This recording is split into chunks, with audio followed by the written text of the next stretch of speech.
رزق میں تنگی کیوں آتی ہے؟ آج کل ہر بندہ پریشان ہے، کاروبار بند ہے، بے روزگاری ہے، ہر طرف پریشانی ہے۔ تو اب سوال یہ اٹھتا ہے کہ آخر ہمارے رزق میں تنگی آتی ہی کیوں ہے؟ اس کی کیا وجہ ہے؟ تو میرے بھائیوں، 4 باتیں میں آپ کے سامنے رکھوں گا۔ اگر ان 4 باتوں پر آپ کا مکمل ایمان ہوگا، یقین ہوگا، تو انشاءاللہ آپ کے رزق میں کبھی بھی تنگی نہیں آئے گی۔ لیکن اگر ان 4 باتوں پر آپ کا ایمان نہیں ہوگا، یا 4 میں سے کسی ایک بات پر آپ کا ایمان نہیں ہوگا، تو شاید اسی وجہ سے آپ کی رزق میں تنگی آ رہی ہوگی۔ سب سے پہلی بات یہ ہے کہ اللہ تعالیٰ نے جب انسان کو پیدا کیا، اللہ تعالیٰ جب کسی بندے کو پیدا کرتا ہے تو 50,000 سال پہلے اللہ تعالیٰ اس بندے کا رزق لکھ دیتے ہیں۔ یعنی بندہ ابھی پیدا بھی نہیں ہوا، 50,000 سال پہلے اس بندے کا رزق لکھ دیا جاتا ہے۔ تو اگر آپ کا خدا پر ایمان ہے، یقین ہے، تو پھر پریشانی کی کیا بات؟ پہلی بات ہو گئی۔ دوسری بات یہ ہے کہ اللہ تعالیٰ قرآن مجید سے فرماتے ہیں وَفِي السَّمَاءِ رِزْقُكُمْ، تم لوگوں کا رزق تو آسمانوں میں ہے، زمین میں تو ہے نہیں۔ کیا معنی؟ یعنی فیصلہ تو صرف اللہ تعالیٰ نے کرنا ہے نا۔ 2 چیزیں ہو گئی۔ تیسری چیز یہ ہے کہ اللہ تعالیٰ نے ہر جاندار، ہر مخلوق، زمین میں، آسمان میں، فضاؤں میں، ہواؤں میں، بادل میں، بحر میں، نہر میں، ان سب کا رزق اپنے ذمے لگا دیا ہے۔ سبحان اللہ۔ حالانکہ اللہ پر تو کوئی چیز واجب نہیں ہے نا، لیکن یہ اللہ تعالیٰ کا کمال ہے اور رحمت ہے کہ قرآن میں ہے نا وَمَا مِن دَابَّةٍ فِي الْأَرْضِ إِلَّا عَلَى اللَّهِ رِزْقُهَا، کہ ہم پر واجب ہے ان سب کا رزق۔ 3 چیزیں ہو گئی۔ چوتھی چیز یہ ہے کہ ابھی بچہ ماں کے پیٹ میں ہوتا ہے، یعنی رحم میں ہوتا ہے، تو اللہ تعالیٰ فرشتوں کو حکم دیتے ہیں، اور حکم کیا دیتے ہیں کہ اے فرشتوں لکھو، اس بندے کا رزق لکھو کہ اس کو کتنا رزق ملے گا۔ دوسرا یہ بھی لکھو کہ اس کی عمر کتنی ہوگی۔ تیسرا یہ لکھو کہ اس کی موت کب ہوگی اور کہاں ہوگی۔ اور چوتھا یہ لکھو کہ یہ نیک بخت ہوگا یا بدبخت ہوگا۔ یعنی ہر چیز لکھی جا چکی ہے۔ یعنی ابھی بندہ ماں کے پیٹ میں ہوتا ہے، باہر بھی نہیں نکلا، تو اللہ تعالیٰ نے ہر چیز پہلے لکھ دی ہے۔ اور یہ بھی فرما دیا نحن قدرنا بینہم معیشتہم، کہ دنیا کی زندگی میں جو رزق ہے نا، ہم نے اس کو تقسیم کر دیا ہے۔ ورفعنا بعضہم فوق بعض، کسی کو ہم نے زیادہ کر دیا، کسی کو ہم نے اونچا کیا، کسی کو ہم نے نیچے کیا۔ اللہ یبسط الرزق لمن یشاء ویقدر، اللہ چاہے بڑھا دے چاہے کم کر دے۔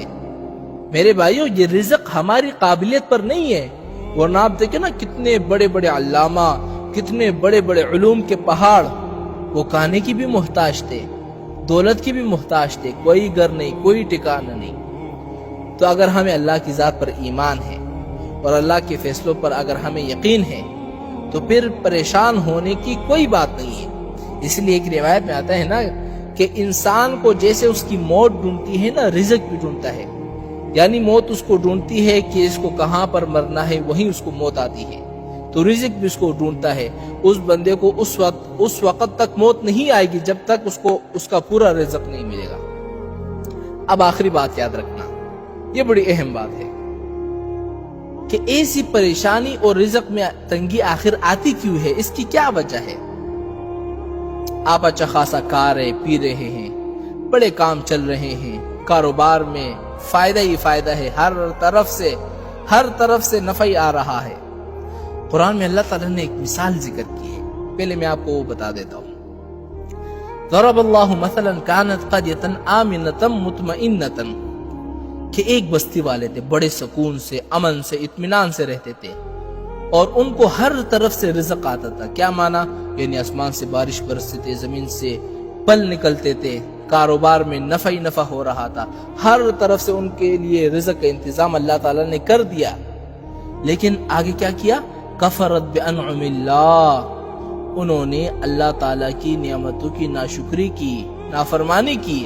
اللہ نے رزق دیا تھا کہ بندے میری اطاعت کرے، دولت آنے کے بعد زنا میں، شراب میں، جوا میں، شباب میں، کباب میں، ان سب چیزوں میں زندگی گزاری۔ کفرت بانعم اللہ، اللہ نے ان پر اپنا عذاب مسلط کر دیا۔ عذاب کیا مسلط کر دیا؟ ایک تو ان کا رزق بند کر دیا، بارشیں بند ہو گئی، فصل ختم ہو گئے، اور دوسری بات یہ ہے کہ ہر وقت ڈرتا رہتا ہے، ہاں ہر وقت کل کیا ہوگا کیا ہوگا کیا ہوگا۔ بندے گھر سے نہیں نکل سکتے، بچے اگر سکول جائے ماں بیچاری گلیوں میں کھڑی رہتی ہے کہ میرا بچہ آ رہا ہے، کیسا ہوگا کیسا نہیں ہوگا، دعائیں مانگ رہی ہوتی کہ خدا را یا اللہ میرے بچوں کو صحیح سلامت میرے گھر آ جائے۔ یعنی یہ دو عذاب اللہ تعالیٰ اس بندے پر مسلط کر دیتے ہیں۔ تو آپ مجھے یقین سے کہیں، ایمان سے کہیں کہ یہ دو عذاب آج ہم پر آئے ہوئے کہ نہیں؟ رزق بند ہے، ہاں، اور ہر وقت ڈرتے رہتے ہیں۔ اس کی کیا وجہ ہے؟ قرآن خود کہتا ہے بما کانوا یعملون، ان سب کی وجہ یہ ہے کہ جو تم نے گناہ کیے ہیں نا، یہ انہی کی سزا ہے۔ اور یہ بھی حضور کا فرمان ہے کہ کوئی عذاب، کوئی مصیبت، کوئی پریشانی اس وقت تک نہیں آتی مگر جو تم لوگوں نے گناہ کیے ہوتے ہیں۔ تو اب یہ رزق میں تنگی، یہ سارا پریشانی آپ کے کیسے ختم ہوں گے؟ حضور نے کیا فرمایا؟ الا بتوبۃ، جب تک بندہ توبہ نہ کرے۔ اس لیے میرے بھائیوں ہمیشہ یاد رکھیں کہ یہ جو پریشانی ہے، یہ جو بھوک ہے، یہ جو ڈر ہے، یہ سب اسی وجہ سے ہے کہ ہم نے اللہ تعالیٰ کی نعمتوں کی ناشکری کی۔ اللہ تعالیٰ کی نعمتوں میں شکر کرنے کے بجائے، عبادت کرنے کے بجائے گناہوں میں زندگی گزاری، اور اب ہم لوگ اس اسٹیٹ پر پہنچ چکے ہیں کہ گناہ کو گناہ بھی نہیں سمجھتے نا۔ یہ ہماری آخری حد ہے بربادی کی۔ ایک تو یہ ہے کہ بندہ گناہ کرتا ہے اور یہ سمجھتا ہے کہ میں گناہ کر رہا ہوں، غلط کر رہا ہوں، اللہ کی طرف وہ لوٹ جاتا ہے، اللہ سے شرمندہ ہوتا ہے، توبہ کر لیتا ہے۔ لیکن ایک ہے جو گناہ کو گناہ بھی نہیں سمجھتا، فخر کرتا ہے کہ جی ہم تو انجوائے کر رہے ہیں۔ آج شادیوں پر، بڑے بڑے ہوٹلوں میں، کلبوں میں، آج بڑے بڑے پارٹیوں میں ایسے ایسے گناہ ہو رہے ہیں کہ ایسا معلوم ہوتا ہے کہ ابلیس ان علاقوں سے چھٹی کر گیا ہے۔ یعنی ابلیس بھی کہتا ہوگا، شیطان بھی کہتا ہوگا کہ اب میری یہاں پر ضرورت نہیں ہے، یہ لوگ تو پہلے سے بھٹکے ہوئے ہیں، یہ تو اتنے بھٹکے ہوئے ہیں، یہ تو مجھ سے بھی زیادہ بھٹکے ہوئے ہیں۔ تو ان سب کا علاج کیا ہے؟ ان سب کا علاج یہ ہے کہ اللہ تعالیٰ کی قدرت پر یقین رکھو، اللہ تعالیٰ کی رحمت کی طرف لوٹ آؤ، اللہ تعالیٰ کے دروازے پر آؤ، توبہ کرو اور آ کر گر گڑاؤ، اللہ سے مانگو، عاجزی سے مانگو۔ توبہ کرو گے انشاءاللہ میں کہ گارنٹی دیتا ہوں رزق میں تنگی ختم ہو جائے گی۔